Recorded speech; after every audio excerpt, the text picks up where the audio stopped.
IAS institute నిర్వహిస్తున్న all India scholarship exam pass అవ్వండి. 2 years ఫీజులో 50% మాత్రమే పే చేయండి.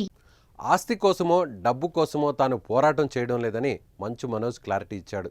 తనను తొక్కేయడానికి భార్యా పిల్లల అంశాన్ని తీసుకొస్తున్నారని ఆరోపించారు. కుటుంబ వివాదం నేపథ్యంలో జల్పల్లిలో మనోజ్ మీడియాతో మాట్లాడారు. నేను చేసేది ఆత్మగౌరవ పోరాటం. ఇది నా భార్య పిల్లల రక్షణకు సంబంధించిన విషయం. నన్ను అణగదొక్కేందుకు నా భార్యను బెదిరింపులకు గురి చేయడం, నా 7 నెలల పాపను దీనిలోకి లాగడం, నా పిల్లలు ఇంట్లో ఉండగానే ఇలా ప్రవర్తించడం సరికాదు. పోలీసుల వద్దకు వెళ్ళి రక్షణ కోరాను. నాకు అన్ని విధాల రక్షణ కల్పిస్తామనే వారు నా మనుషులను బెదరగొట్టి వేరే వాళ్ళను లోపలికి పంపించారు. నా మనుషులను ఇక్కడి నుంచి పంపించే అధికారం పోలీసులకు ఎక్కడిది?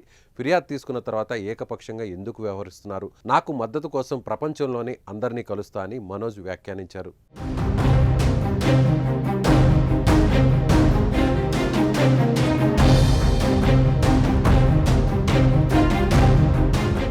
ఇక మంచు కుటుంబంలో జరుగుతున్న వివాదం చర్చనీయాంశంగా మారింది. మోహన్ బాబు, మనోజ్ ఇద్దరూ పరస్పర ఆరోపణలు చేసుకుంటూ లేఖలు విడుదల చేశారు. గుర్తు తెలియని వ్యక్తులు తమపై దాడి చేశారని, తనకు తన భార్యకు ప్రాణహాని ఉందని పహాడీ షరీఫ్ పోలీస్ స్టేషన్లో మంచు మనోజ్ నిన్న ఫిర్యాదు చేశారు.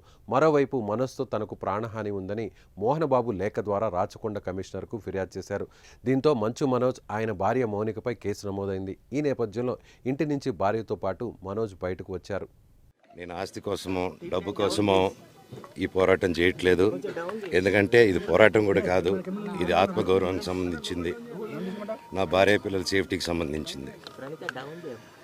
ఇది నాతో ఒక మగాడిగా నాతో డైరెక్ట్గా వచ్చి నాతో ఏం చేసినా పర్వాలేదు.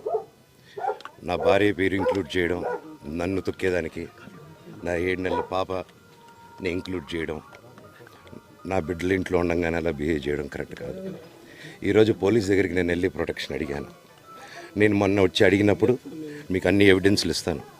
ఎస్ఐ గారు ఇక్కడి నుంచి వచ్చి నేను ఇస్తాను సార్ ప్రొటెక్షన్ చూపించాను. బౌన్సర్లు అందరూ అక్కడికి కొండ దాక్కున్నారని చూపించాను.